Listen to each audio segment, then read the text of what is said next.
भूल जाते हैं कि आईवीएफ का जो कॉस्टिंग था आज से 10 साल पहले 3-3.5 लाख रुपया था और सब लोग सिर्फ मेट्रो में इलाज होता था। यानी कि आप 3-4.5 लाख रुपया पे भी कीजिए लेकिन गरीबों तक नहीं पहुंच पा रहा था, या जो भी medium class, upper middle and lower middle पे नहीं पहुंचता था। अभी जितने हमारे इंजेक्शन के हो गए, इंजेक्शन हो गया, बाकी का कॉस्टिंग करके 1 लाख में आईवीएफ शुरू हो रहा है। तो आप ये समझिए कि आईवीएफ 1 लाख में शुरू हो रहा है, लेकिन उसका सक्सेस रेट 80% है। आप जब नेचुरल ट्राई करते हैं हर एक महीने तो सक्सेस 10% होता है।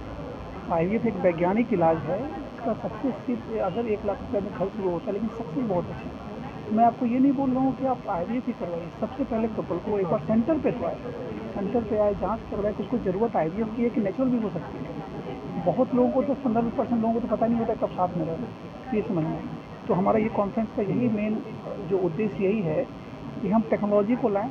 जब भी टेक्नोलॉजी आएगा, साइंस आएगा, एक्सपर्टीज आएगा तो सक्सेस रेट भी बढ़ेंगे और कॉस्टिंग कम हो जाएगा। तो जो रिपीटेड आईवीएफ होता है उसका कॉस्टिंग कम हो जाएगा तो लोग सक्सेसफुल हो जाएंगे। At the end of the day आपको ये सोचना होगा कि हर एक 6 में से 1 लोगों में प्रॉब्लम है, तो हमको कैसे उसको ट्रीट करना है, उसको मेन स्ट्रीम में लाना है। क्योंकि ये कोई ऐसा बीमारी नहीं है जहाँ की एक बीमारी अलग हो गया, ये वो ऐसा चीज़ है जो लोगों के घर में खुशियाँ देता है। तो ये सिर्फ प्रॉब्लम सिर्फ फैमिली, पति पत्नी का नहीं है, पति पत्नी, फैमिली एंड देन सोसाइटी, ये चीज़ों से बहुत देखने बड़ी बात है। इसलिए हम लोग ये पटना ऑप्शन गायनेक सोसाइटी के साथ, मणिपाल असिस्टेड रिप्रोडक्टिव सिस्टम के साथ और जो है आईएफएस बिहार से के साथ हम लोग कर रहे हैं, और सभी लोग मिल के कर रहे हैं, बिकॉज ये बर्निंग इशू है।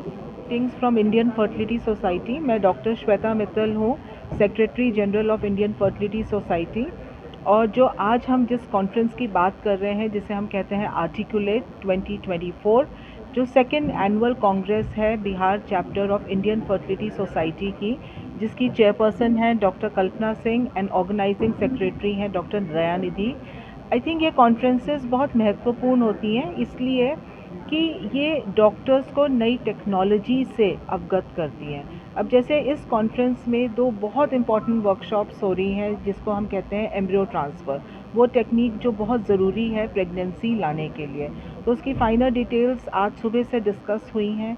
दूसरी जो वर्कशॉप जो हम कल देखेंगे वो है अल्ट्रासाउंड पे।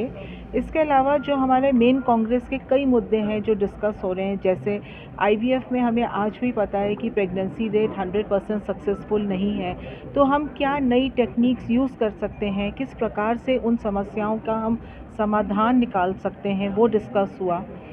अभी हमने जस्ट सुना आर्टिफिशियल इंटेलिजेंस की टेक्नोलॉजी।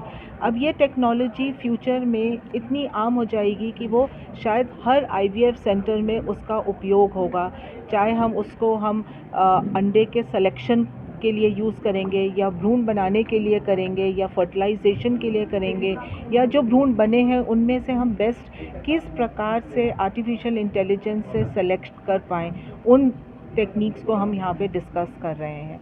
सो इन टर्न क्या होता है, जब हम कोई भी कॉन्फ्रेंस करते हैं और डॉक्टर्स नई टेक्निक से अवगत होते हैं, पहले तो वो ये जानते हैं कि जो हम कर रहे हैं वो सही कर रहे हैं, जो वर्ल्ड कर रहा है हम कर रहे हैं, हमारे प्रेगनेंसी रेट्स बिल्कुल वैसे ही हैं जैसे वर्ल्ड वाइड हैं। तो आईवीएफ इंडिया में इतना आगे डेवलप हो चुका है कि हम ये मानते हैं कि हमारे प्रेगनेंसी रेट्स अब कहीं भी पीछे नहीं है। नंबर 2, हम नई टेक्निक्स कैसे ऐड करें, और हम ये भी जानते हैं कि कहाँ एक्स्ट्रा टेक्निक्स यूज़ करने की ज़रूरत नहीं है। So overall I think articulate conference एक बहुत ही उन्होंने माइन्यूट ढंग से, बारीकी से सारे मुद्दे को टच किया है और आईवीएफ के जितने इम्पोर्टेंट टॉपिक्स हैं वो उनके लिए लाए हैं। नंबर 2, बहुत अच्छे speakers, I would congratulate doctor Kalpana Singh ma'am कि बहुत अच्छे टॉपिक्स उन्होंने कॉन्फ्रेंस में रखे और जो पूरे सारे मुद्दे को कम्प्लीटली कवर कर रही हैं। सो आई वुड विश